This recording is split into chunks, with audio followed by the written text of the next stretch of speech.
You're right there everyone, welcome back to the channel where today I'll be giving my top 10 list of the biggest flops in football. Now there are hundreds upon hundreds of players that have quite arguably have flopped. Make a list of top 10 is in fact quite difficult, but I've gone through, compiled it, done quite a bit of research. Half of these players in this list are still playing, half of them are retired. Some were deemed as the next Messi, others were deemed as the next Pele. You get the gist of what we're going to be doing here. But without further ado, let's get into number 10 spot with Joe Cole. Born in Paddington, London, he came onto the scene through West Ham's youth in 1994, making his senior debut in 1998, eventually making transfers to clubs such as Chelsea and Liverpool, with 716 games played, scoring 104 goals for 7 clubs in a 20-year period.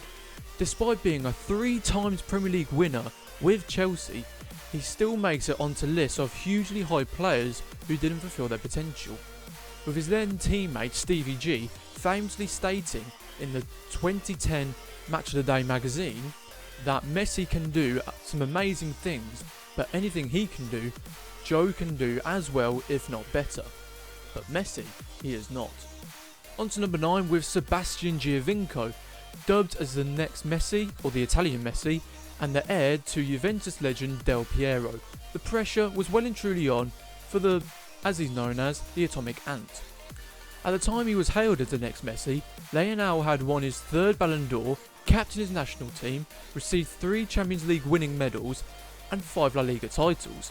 The difference between Leo and Gio was night and day, where Giovinco had a loan spell at Parma when he was at Juventus, and in 2015 moved to MLS side Toronto FC, where, to be fair to him, his form did improve. 63 goals in around about 100 appearances, earning him in a place in the league's best 11 2 years in a row, in what's known as the Football League retirement home. On to number 8 with Robinho, deemed as the next Pele as a teenager for Santos, which dealt him big money moves to Real Madrid with the odd brilliance for Los Blancos, but it wasn't enough for him to be established as a favourite for the coaches or even the fans. In the end, a whopping £32.5 million move to the newly financial takeover of Manchester City on September 2008 came about, with the Sky Blues not messing around with this transfer, completing it before the ink had even dried on Sheikh Mansour's deal to buy the club. The number 10 shirt was handed to him on a 4-year deal, which went down faster than a fat kid on a seesaw, scoring 14 poxy goals in 41 league games, and 18 months later, AC Milan was his next choice of club. In his debut season for Milan, he won Serie A's winner's medal in Italy, but his poor attitude of lack and consistency let him down. 7.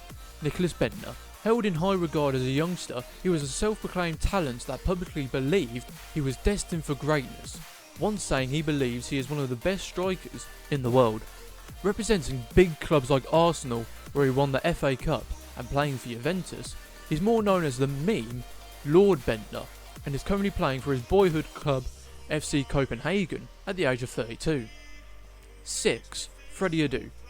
Yet another player titled as the next Pele. At 14 years of age, he was heaving with hype and expectation to become one of the greatest players to ever grace the beautiful game. Even Sir Alex Ferguson had great belief in giving him a trial with Man United, and he even represented Benfica.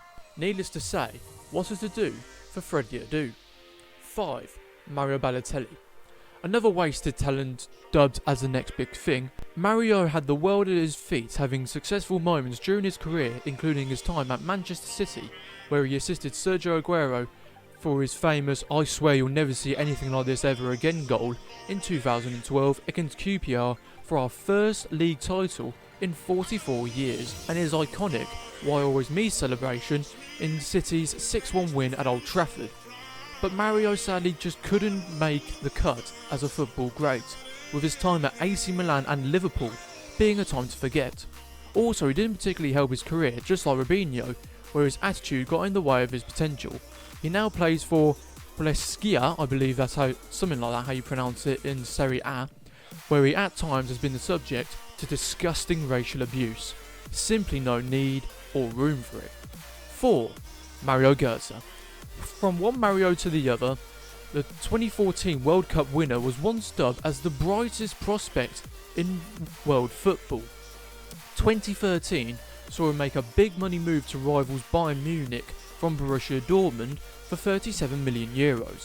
But in a side stacked full of talent, playing time was limited, and he was often played in positions out of his depth. 3 years later, he returned to Dortmund, being known as a player who did at times show how brilliant he can be, but sadly never really became the great we all thought he'd turn out to be. 3. Bojan. Another player dubbed as the next Messi in this list. This one seemed more realistic. Coming through the same youth team, same style of play, and even looking a bit like Leo, it was a no-brainer he was going to go down as a La Masia great. Well, that's at least what we all thought. Breaking into the first team at just 17 years and 19 days, which was younger than what Messi did, 48 matches, netting 12 times in his debut season. 4 seasons later, he moved to the Italian side Roma, where it all went downhill from there, eventually moving to Stoke in the Prem, where he got relegated. He now plays retirement home of the MLS with Montreal Impact, not making much of an impact on his footballing career. 2. Michael Owen. Wait, hang on a minute. This bloke's career on the surface seemed pretty impressive to be on this list. Liverpool youth, scoring on his debut with 118 goals in 216 appearances for the Scousers, achieving big money moves to the likes of Real Madrid and Man United, where at United he was repping the infamous number 7 shirt once worn by Cristiano Ronaldo, and even winning the Ballon d'Or ahead of Real Madrid legend Raul in 2001. So why is he even on this list? Well, throughout his career he eventually slowed down, largely due to injuries and being a frequent bench warmer for Real Madrid and even Newcastle United, being within the shadows of R9 and Alan Shearer, and despite showing glimpses of his brilliance, including a last-minute winner against Man City, he was dubbed even in 2001 as being one of the worst Ballon d'Or winners ever, and he even admitted himself on BT Sport how for 6 or 7 years he couldn't wait to retire. And now the moment you've all been waiting for, the number 1 spot. We've been through the ranks of, quite frankly, disappointment after disappointment, but for number 1 we have Phil Jones. Alright, this one's a bit of a laugh, I couldn't really help myself, but there is a method to my madness of putting him at the number 1 spot. 2011 this lad joined, impressing Sir Alex Ferguson when United drew 1-1 to Jones' boyhood club Blackburn Rovers, where United won the league. Jones impressed Fergie with his commitment and leadership, which earned him a 5-year deal at an undisclosed fee believed to have been at least £16.5 million, dubbed by Ferguson as the next big thing. Since then, he has been a meme and a half for the Red Devils, scoring a plethora of own goals and pulling about 16.5 million faces in the last 9 years. Wait, actually, come to think, he did actually score recently for Man United against Tranmere Rovers. Who, you might ask? Well, it's a team in League One in a relegation battle, playing on a pitch where you'd expect Shrek to come out shouting, "What are you doing in my swamp?" Sorry for anyone who's Scottish. That was a terrible impression. So there's my top 10 list of the biggest flops in football. Do you agree with this list? Did you even last this long? If you did, then well done to you. Thanks for watching, it really means a lot. Don't forget to like, subscribe, all that good malarkey, and I'll see you in a bizzle.